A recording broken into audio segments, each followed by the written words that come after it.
नमस्कार दोस्तों, एक बार फिर आप सभी का आपके अपने YouTube चैनल गंगा पार जंक्शन पर स्वागत है। दोस्तों, आज से हम एक नए चैप्टर को लेकर आए हैं। जैसा कि आप लोगों को पता है कि हम राकेश यादव का जो क्लास नोट्स है उसको हम लोग सोल्व कर रहे हैं। तो आज जो हमारा चैप्टर रहेगा वो रहेगा हाइट एंड डिस्टेंस। कौन सा रहेगा? Height and distance. और इसको हिंदी में कहें तो ऊंचाई और दूरी। तो ऊंचाई और दूरी जो है आज से हम पढ़ेंगे। तो इसको शुरू करने से पहले कुछ बेसिक सी दो तीन बातें हैं वो आपको याद रखनी है। अगर इसका सवाल आप 1-2 सेकंड के अंदर लगाना चाहते हैं, वैसे आप बेसिक से लगाएंगे तो थोड़ा लंबा जाएगा। अगर आप कंपटीशन के हिसाब से कम इसकी प्रिपरेशन करना चाहते हैं तो कुछ चीज़ें आपको याद रखनी पड़ेंगी। जैसे पहली बात यह है कि अगर अगर इस तरीके का आपको फॉर एग्जांपल ये ट्रायंगल है और कोण अगर आपको ये दिया है, ये कोण दिया है 30 डिग्री, तो आपको क्या याद रखना है? याद ये रखना है कि जब 30 डिग्री एंगल दिया होगा तो उसके सामने की भुजा जिसको लंब कहते हैं वो हमेशा 1 होगा, कर्ण 2 होगा और इसका आधार √3 होगा। अब बात करें, अगर आपको कोण दिया हो 60 डिग्री तो आपको क्या याद रखना है? तो याद रखना है कि सामने की भुजा जो कि लंब होती है वो हमेशा √3 होगी और कर्ण 2 होगा और जो लंब होगा वो 1 होगा। और इसी क्रम में अगर आपको एंगल दिया है 45 डिग्री तो इसके लिए आपको याद रखना है लंब 1 रहेगा, आधार 1 रहेगा और जो कर्ण रहेगा वो √2 रहेगा। तो बस ये 3 बातें आपको याद रखनी है, 3 टाइप के ट्रायंगल, क्योंकि हाइट एंड डिस्टेंस में ज़्यादातर यही 3 एंगल से रिलेटेड सवाल पूछा जाता है, 30 डिग्री, 60 डिग्री और 45 डिग्री। बस इससे बाहर नहीं जाएगा। तो अगर आप कैलकुलेशन को अपना कम करना चाहते हैं, कम समय में सवाल को लगाना चाहते हैं, उसके लिए आपको ये 3 चीज़ें याद रखनी पड़ेंगी। तो चलिए शुरू करते हैं सवाल, डायरेक्ट सवाल लेके। और हाँ, उससे पहले कुछ 1-2 चीज़ें और आप देख लीजिए। जैसे इसमें आएगा उन्नयन कोण, अवनमन कोण। तो उन्नयन कोण क्या होता है? उन्नयन कोण फॉर एग्जाम्पल ये हमारी आँख है, यहाँ से हम कोई चीज़ देख रहे हैं, यहाँ से जब हम कोई चीज़ देख रहे हैं तो हमारी आँख द्वारा जो क्षैतिज से कोण बनाया जाता है इसी को कहते हैं उन्नयन कोण। तो इसी को कहते हैं उन्नयन कोण। इसे तो आप समझ गए होंगे, ये जो कोण बनता है इसे कहते हैं उन्नयन कोण। अब बात आती है अवनमन कोण की। तो अवनमन कोण क्या होता है? अवनमन कोण देखिए इस तरीके से बनता है, जब हम कोई ऊपर से नीचे कोई चीज़ देखते हैं, इस तरीके से जो ऊपर से नीचे देखते हैं तो जो ये कोण बनता है ये वाला, इसे कहते हैं हम अवनमन कोण। अवनमन कोण, ठीक है। जब ये अवनमन कोण होगा तो हम उसी हिसाब से ये कोण भी निकाल सकते हैं। ये अगर ये थीटा है तो ये भी थीटा होगा, क्योंकि आपको पता होगा एकांतर कोण बराबर होते हैं। एकांतर कोण आपने प्रॉपर्टी पढ़ी होगी उसमें, ज्योमेट्री में। कौन सी? जब दो रेखाओं को एक समांतर रेखा काटती है तो उसके द्वारा बने कोण जो एकांतर कोण होते हैं वो बराबर होते हैं। ये इसके बराबर होता है और ये इसके बराबर होता है। तो यही है इसमें। चलिए सवाल की तरफ देखते हैं। सवाल पहला है हमारा, पहला सवाल है, एक ऊर्ध्वाधर खंबे की परछाई की लंबाई ज्ञात कीजिए जबकि खंबे की ऊंचाई जो है 9 मीटर है तथा सूर्य का उन्नयन कोण 30 डिग्री दिया है। तो देखिए हम मान लेते हैं ये खंबा है, ठीक है, और खंबे की परछाई की लंबाई आपको ज्ञात करनी है। तो परछाई की लंबाई ये हुई, आपको ये निकालना है। पूछा गया है खंबे की ऊंचाई जो आपको दे दी गई है जो कि 9 मीटर है, ठीक है। और सूर्य का उन्नयन कोण कितना दिया है? सूर्य का उन्नयन कोण दिया है 30 डिग्री। इतना आपको दिया है, आपको क्या निकालना है? ये डिस्टेंस आपको निकालनी है, परछाई की लंबाई। तो बस आपको कुछ नहीं करना। अगर आपको वो चीज़ मैं बता चुका, अगर वो चीज़ें याद हैं, कौन सी मैंने बताई? अगर एंगल 30 डिग्री होता है तो उसके सामने की जो भुजा वो होती है 1 और उसका कर्ण होता है 2 और नीचे आधार होगा √3। इतना अगर याद है तो बस ये सवाल लग गया। देखिए जब ये कोण 30 डिग्री है तो इसके सामने की भुजा क्या होगी? 1 होगी, ठीक है। सामने की भुजा 1 होगी, कर्ण कितना हो जाएगा? 2 हो जाएगा और आधार कितना हो जाएगा? √3 हो जाएगा। तो आपको दिया है 1 बराबर 9। 1 बराबर क्या दिया है? 9। जब 1 बराबर 9 है तो √3 बराबर नहीं निकाल सकते हैं? बिल्कुल निकाल सकते हैं। √3 बराबर हो जाएगा 9√3। तो बस निकल आया, यही तो निकालना था, ये डिस्टेंस। तो इस तरीके से आप लगाएंगे उन 3 चीज़ों को याद रख के, वो जो मैंने शुरुआत में बताई है। चलिए अगले सवाल की तरफ देखते हैं। अगला सवाल देखिए, अगला सवाल हमारा है कि यदि समुद्र तल से 180 मीटर की ऊंचाई पर स्थित एक अनमेंशन टावर के ऊपरी भाग से एक गार्ड एक शत्रु बोट नाव को जो है 60 डिग्री के अवनमन कोण पर देखता है। तो अनवेंशन टावर के तल से नाव की दूरी ज्ञात कीजिए। तो देखिए इसमें पहले हम फिगर बना लेते हैं। तो समुद्र तल से 180 मीटर की ऊंचाई पर, तो हम मान लेते हैं ये रहा हमारा जो है 180 मीटर की ऊंचाई पर है अनवेंशन टावर, और बोल रहा है कि इसके ऊपरी सिरे से एक गार्ड, यहाँ से एक गार्ड बैठा है और बोल रहा है कि गार्ड जो है एक शत्रु बोट नाव को जो है 60 डिग्री अवनमन कोण पर देखता है। नाव मान लीजिए यहाँ कहीं पे होगी, तो इसको देखता है, इसको देखता है कितने कोण अवनमन कोण पर, 60 डिग्री के अवनमन कोण पर, यही तो होता है अवनमन कोण। ठीक है, अब क्या कह रहा है, अब कह रहा है कि अनमेंशन टावर के तल से नाव की दूरी ज्ञात कीजिए। मतलब ये आपको डिस्टेंस निकालनी है, ये आपको इसमें चाहिए। अगर ये 60 डिग्री तो ये कितना हो जाएगा, ये भी 60 डिग्री हो जाएगा। मैं आपको बता चुका हूँ पहले ही कि एकांतर कोण बराबर होते हैं। इस तरीके का अगर आपको इस तरीके से जब दो समांतर रेखाओं को कोई एक रेखा काटती है तो उसके जो एकांतर ये कोण होते हैं ये बराबर होते हैं, ये इसके बराबर होता है और ये इसके बराबर होते हैं। तो इसी तरीके से ये 60 डिग्री, तो ये भी 60 डिग्री हो जाएगा। जब 60 डिग्री ये हो गया तो आपको पता है कि इस तरीके का मैं बता चुका हूँ, ये बन रहा है ट्राइंगल। तो 60 डिग्री के सामने की भुजा क्या होती है, तो 60 डिग्री की सामने की भुजा होती है √3, जिसको लंब कहते हैं, और जिसका कर्ण होता है 2 और आधार होता है 1। ये मैं शुरुआत में बता चुका हूँ। तो √3 बराबर दिया है हमें 180, तो लिख लीजिए √3 बराबर 180। तो हमें क्या निकालना है, हमने एक निकालना है, यही तो डिस्टेंस निकालनी है, एक निकालना है। √3 बराबर 180, तो एक बराबर हो जाएगा 180/√3। √3 का ऊपर नीचे मल्टीप्लाई कर देते हैं, तो ये बन जाएंगे 3 3 18, तो आपका आ जाएगा 60√3। तो आई होप इस तरीके से आप 1 से 2 सेकंड के अंदर सवाल लगा सकते हैं, अगर आपको जो चीज़ें मैंने शुरुआत में बताई वो याद हैं, क्योंकि हाइट एंड डिस्टेंस में इन्हीं 3-4 एंगल्स से क्वेश्चन बनता है, 60 डिग्री, 30 डिग्री, 45 डिग्री। चलिए अगले सवाल की तरफ बढ़ते हैं। सवाल नंबर 3 देखिए। सवाल नंबर 3 है, एक बिजली का खंभा तूफान की वजह से जमीन से कुछ ऊंचाई पर टूटकर झुक गया है। तो देखिए इसे हम कैसे लगाएंगे, इसको हम पहले चित्र इसमें बना लेते हैं, फिगर बनाते हैं।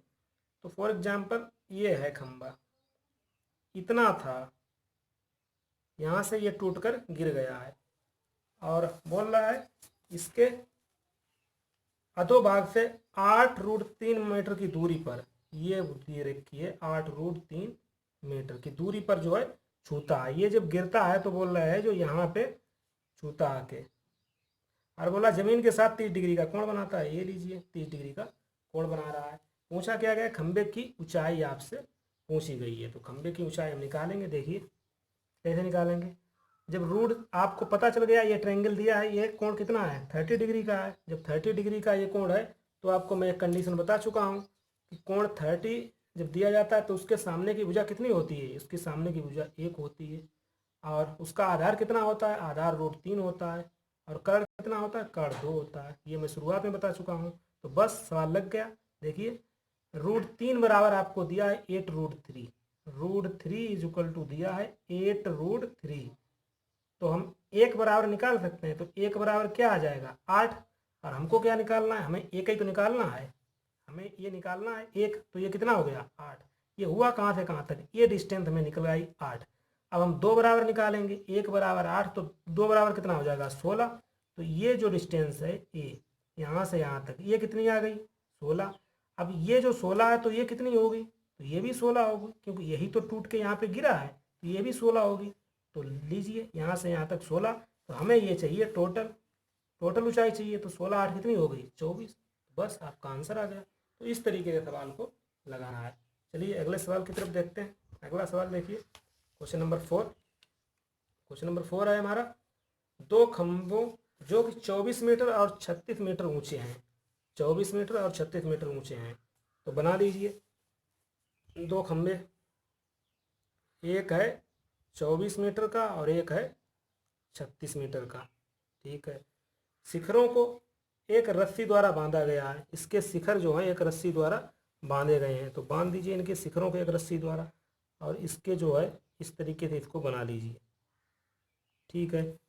रस्सी, यदि रस्सी 36 के साथ 60 डिग्री का कोण बनाती है, ये दिया है हमें कोण 60 डिग्री, 36 के साथ 60 डिग्री का कोण बनाती है, क्योंकि 36 ये रहेगा, 36 ये रहेगा, तो इसके साथ बोल रहा है 60 डिग्री का कोण बनाती है, तो ये 60 है तो ये भी तो 60 हो जाएगा।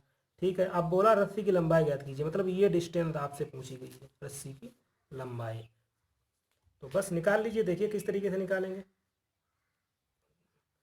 तो ये 60 दिया है, तब ये 60 दिया है आपको, तो हम इससे निकाल सकते हैं एक चीज़ कि जब कोण 60 होता है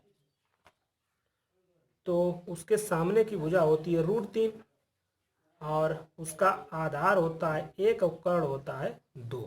ये तो आपको पता होगा। यहाँ तक कंप्लीट है। अब देखिए हम क्या करेंगे। हमें क्या दिया है, ये 36 जो दिया है, ये यहाँ से यहाँ तक टोटल दिया है, ये 36, और ये तो यहाँ से यहाँ तक कितना है, यहाँ से यहाँ तक है 24, तो ये कितना बचा है, ये बचा है 12, ये 12 ही तो बचा है। तो यहाँ पे हम लिख सकते हैं √3 बराबर हमें दिया है 12। जब √3 बराबर 12 है तो एक बराबर कितना होगा, एक बराबर होगा 12/√3। तो हमें ये डिस्टेंस चाहिए यहाँ से यहाँ तक, तो ये कितनी है, 2 है। एक बराबर 12/√3, तो 2 बराबर कितना हो जाएगा, तो 2 बराबर हो जाएगा 2 × 12/√3। तो √3 का ऊपर नीचे मल्टीप्लाई कर लीजिए, ये 3 बन जाएंगे, 3 चौको 12, 4 दूनी 8 √3, तो 8 √3 निकल आएगी रस्सी की लंबाई। तो इस तरीके से आप सवाल को भी लगा सकते हैं। चलिए अगले सवाल की तरफ देखते हैं। Question number 5। क्वेश्चन नंबर 5 है, यदि किसी पहाड़ी की तली से इसकी चोटी का उन्नयन कोण 45 डिग्री है, यदि पहाड़ी पर 30 डिग्री की ढाल पर 42 किलोमीटर चलने के बाद उसका उन्नयन कोण 60 डिग्री हो जाता है, तो पहाड़ी की ऊंचाई ज्ञात कीजिए। तो देखिए हम इसमें फिगर बना लेते हैं पहले। ये रहा पहाड़ी, वो कह रहा है किसी पहाड़ी की तली से इस चोटी का उन्नयन कोण जो दिया है, उन्नयन कोण ये दे रखा है 45 डिग्री है।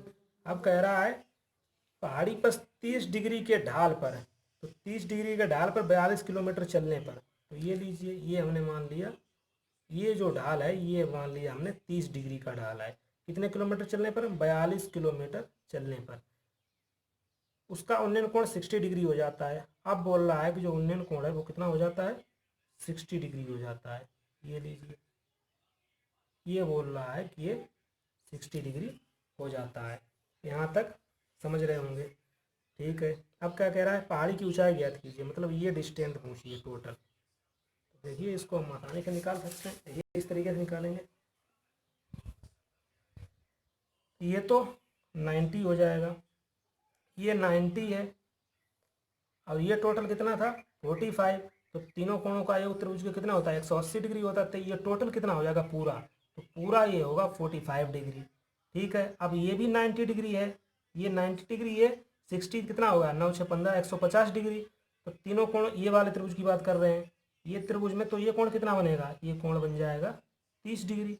टोटल 45 है, तो ये कितना बचा, ये बचा 15 डिग्री। इधर देखिए टोटल 45 है, ये 30 डिग्री, तो ये डिग्री कितना बचा, ये बचा 15 डिग्री। अब यहाँ से देखिए ये भी 15 डिग्री, ये भी 15 डिग्री। तो यहाँ से एक आपको चीज़ याद रखनी, प्रॉपर्टी ज्यामिति की, क्या, समान कोण के सामने की भुजाएं समान होती हैं। देखिए इस कोण के सामने की भुजा 42 किलोमीटर है, तो इस कोण के सामने की भुजा क्या होगी, तो ये भी 42 किलोमीटर हो जाएगी। कुल मिला के ये दोनों भुजाएं बराबर हो जाएंगी, ये भी 42 किलोमीटर हो जाएगी। यहाँ तक आप समझ रहे होंगे। अब देखिए हम आगे क्या करते हैं। अब क्या करेंगे, अब इसमें ये करिए, इसको हम इस तरीके से ड्रा कर लेते हैं। ठीक है। अब हम एक इसमें से कोई ट्रायंगल ले लीजिए, हम यही ट्रायंगल ले लेते हैं, ये वाला। इस ट्रायंगल की अगर बात करें तो देखिए, अगर मैं बताया था आपको, इस तरीके का अगर ट्रायंगल है, कोण 30 डिग्री है, तो उसके सामने की भुजा कितनी हो जाती है, अगर कोण 30 डिग्री है तो सामने की भुजा 1 होती है, कर्ण 2 होता है और आधार √3 होता है। तो इसका मतलब ये 2 है, ये वाली भुजा ये कितनी है, 2 है। तो पता आपको रिलेशन मिल गया, 2 बराबर दिया है आपको 42, तो 1 बराबर कितना हो जाएगा, 1 बराबर हो जाएगा 21। तो आप इसकी निकाल सकते हैं, ये कितनी निकल के आ गई, ये हमें मिल गया है 21, ये निकल के मिल गई हमें 21। ठीक है, ये 21 है, तो ये कितनी हो जाएगी, ये भी 21 हो जाएगी, क्योंकि हमने सामने भुजाएं बराबर हैं। अब हम ये वाला ट्रायंगल ले लेते हैं, ये वाला। इस वाले में देखिए क्या हम लेते हैं, 60 डिग्री वाला, इसमें फॉर्मूला लगा देते हैं। 60 डिग्री में क्या होता है, अगर 60 डिग्री का एंगल बनता है तो सामने की भुजा कितनी होती है? 60 डिग्री में सामने की भुजा होती है √3 और कर्ण होता है 2 और आधार होता है 1। तो सामने की भुजा जो है लंब कितना इसमें होता है, कर्ण कितना होता है 2। देखिए इसमें कर्ण कितना है 2, तो इसमें भी 2 बराबर है 42। तो 1 बराबर कितना हो जाएगा? 1 बराबर हो जाएगा 21। तो ये कितना है? ये है √3। तो √3 बराबर कितना हो जाएगा? 1 बराबर 21, तो √3 बराबर 21√3। तो ये मिल गया हमें 21√3 यहाँ से यहाँ तक। ये बस सवाल लग गया। जब ये 21√3 मिल गया और ये हमें पता पहले हम निकाल चुके हैं 21, तो बस 21√3 + 21 यही तो हमें निकालना है। इसको हम और भी सोल्व कर सकते हैं। देखिए 21 कॉमन कर लीजिए, 21 कॉमन कर लेंगे तो मिल जाएगा √3 + 1। तो यही तो है पहाड़ी की ऊंचाई। बस अगर आप इसको और जल्दी सोल्व करना चाहते हैं तो एक फार्मूला आप याद रखिए। इस तरीके के सवालों में हम डायरेक्ट निकालते हैं ऊंचाई। डायरेक्ट ऊंचाई का फार्मूला होता है चली गई दूरी, क्या होता है? चली गई दूरी बटे 2 × √3 + 1। डायरेक्ट आप निकाल सकते हैं। तो चली गई दूरी, इसमें कितने दूरी चली गई? इतने दूरी टोटल चली थी 42 बटे 2 और इंटू √3 + 1। इसको सोल्व करेंगे तो आ जाएगा 21 √3 + 1। तो बस ये आ गई इसकी ऊंचाई। तो इस तरीके से आप इस सवाल को लगाएंगे। चलिए अगले सवाल की तरफ देखते हैं। क्वेश्चन नंबर 7 देखिए। क्वेश्चन नंबर 7 है, मैदान के किसी बिंदु से किसी टावर की चोटी का उन्नयन कोण इस प्रकार है कि 10a बराबर है 8/15। टावर की तरफ 117 मीटर चलने पर उन्नयन कोण इस प्रकार पाया जाता है 10b बराबर 3/4। तो टावर की ऊंचाई ज्ञात कीजिए। तो देखिए इसमें हम पहले इसको ड्रॉ कर लेते हैं। ये रहा टावर। तो बोल रहा है पहला एंगल जो दिया है वो दिया है ए और दूसरा एंगल इसमें दिया है वो दिया है बी। और बोल रहा है कि जो दूरी इसमें दी गई 117 मीटर, 117 मीटर चलने पर होता है ना 10b। तो बस और कुछ दिया है? और कुछ तो दिया नहीं है। बस अब लिख लीजिए जो वैल्यू दी हैं। हमें वैल्यू दी हैं 10a बराबर दिया है 8/15 और 10b बराबर दिया है 3/4। ठीक है, यहाँ तक सही है। अब देखिए हम क्या करेंगे। देखिए अगर इसमें हम 10 लगाएंगे तो 10 बराबर क्या होता है? लंब बटे आधार। तो देखिए दोनों का लंब जो है वो एक ही है, लंब जो है वो समान है। इतना आप समझ रहे होंगे। लंब समान है तो यहाँ भी समान होना चाहिए लंब। ये भी तो है लंब बटे आधार, लंब बटे आधार, तो यहाँ भी लंब समान होना चाहिए। तो इसको लंब समान करने के लिए क्या करेंगे? देखिए इसमें 8 का ऊपर नीचे मल्टीप्लाई कर देते हैं, इसमें 3 का ऊपर नीचे मल्टीप्लाई कर देते हैं। तो ये जन जाएगा 24/45 और ये 24/32। तो अब देखिए लंब समान हो गया। तो लंब आपको मिल गया ये 24, लंब आपको 24 मिल गया। ठीक है, और आधार कितना मिल गया? आधार कोण ए के लिए आधार कितना है? कोण ए के लिए देखिए 45 है। कोण ए के लिए आधार 45 मतलब ये टोटल जो है वो 45 है। अब कोण बी के लिए 10b के लिए कितना है? 32 है। 10b के लिए ये 32 है, यही तो दिया है, ये 32 है। ये 45 है, 32 है, तो ये बचा कितना? ये कितना होगा? ये हो जाएगा 13। 45 में से 32 घटाएंगे 13 आएगा। अब आपको रिलेशन मिल गया। 13 बराबर मिल गया 117। 13 बराबर आपको दिया 117, तो 1 बराबर 117/13 जो कि होता है 9। तो 1 बराबर आपको मिल गया 9। आपको पूछा गया है टावर की ऊंचाई, तो आपको 24, टावर की ऊंचाई क्या है? 24। 1 बराबर 9, तो 24 बराबर कितना होगा? तो 24 का गुणा कर दीजिए 9 से। बस 9 चौकी 36 की 6, 9 दूनी 18, 3 21, 216 मीटर जो इसका आंसर आ जाएगा। तो इस तरीके से आप इस सवाल को लगाएंगे। चलिए अगले सवाल की तरफ देखते हैं। Question number 8। क्वेश्चन नंबर 8 क्या है? यदि किसी अपूर्ण खंभे के ऊपरी भाग का एक बिंदु से जो कि खंभे के पाद से 100 मीटर की दूरी पर स्थित है, उन्नयन कोण 45 डिग्री है। तो देखिए यदि एक अपूर्ण खंभा मान लीजिए ये है अपूर्ण खंभा एक बिंदु से जो खंभे के पास है 100 मीटर की, एक बिंदु मान लीजिए यहाँ है जो 100 मीटर जो है दूरी पर है। ठीक है, बोल रहा है उन्नयन कोण ये दिया है, ये दे रखा है 45 डिग्री। आगे कह रहा है यदि पूर्ण खंभे के ऊपरी भाग, मान लीजिए ये है पूर्ण खंभा, मान लीजिए यहाँ तक है टोटल खंभा, ऊपरी भाग का उसी बिंदु पर उन्नयन कोण 60 है। कह रहा है कि ऊपरी भाग का इसी बिंदु पर उन्नयन कोण 60 है। लीजिए ये इसी बिंदु पर उन्नयन कोण बह रहा है 60 डिग्री है। ठीक है, अपूर्ण खंभे की लंबाई कितनी बड़ी? तो अपूर्ण खंभे की लंबाई कितनी बड़ी ये हमें निकालना है। देखिए आसानी से हम निकाल सकते हैं। कैसे निकालेंगे? देखिए हमें पता है 10 जब लगाएंगे 10 60 डिग्री बराबर हो जाएगा √3/1 और 10 जब 45 लगाएंगे तो आ जाएगा 1/1। अब एक बात देखिए, टेन थीटा बराबर क्या होता है, लंब बटे आधार। देखिए इसमें आधार हमें समान है और यहाँ भी आधार समान है, तो सही है, इसमें हमें बराबर करने की ज़रूरत नहीं है क्योंकि आधार जो है समान है। तो लगा दीजिए। टेन 60 वाला, पहले तो ये चीज़ देखिए, अगर कोण, ये वाला कोण अगर 60 होता है तो इसके सामने की भुजा कितनी होती है, सामने की भुजा जो होती है वो होती है, अगर एंगल 60 है तो सामने की भुजा होती है √3 और कर्ण होता है 2 और ये होता है आधार होता है 1। टेन 60 की बात की जाए टोटल वाले की तो ये √3 है हो जाएगा, ये पूरा कितना हो जाएगा √3, ठीक है, और ये 1 हो जाएगा। तो बस यहीं से रिलेशन मिल गया। 1 बराबर आपको दिया है 100, 1 बराबर कितना दिया है 100, तो हमें टोटल यहाँ से यहाँ तक चाहिए, यहाँ से यहाँ तक क्या है √3, तो 1 बराबर 100 तो √3 बराबर क्या हो जाएगा 100√3, यही तो निकालना है बस। इस तरीके से आप इसको लगा सकते हैं। तो इस वीडियो में इतने ही सवाल, इससे आगे के सवाल के लिए नेक्स्ट वीडियो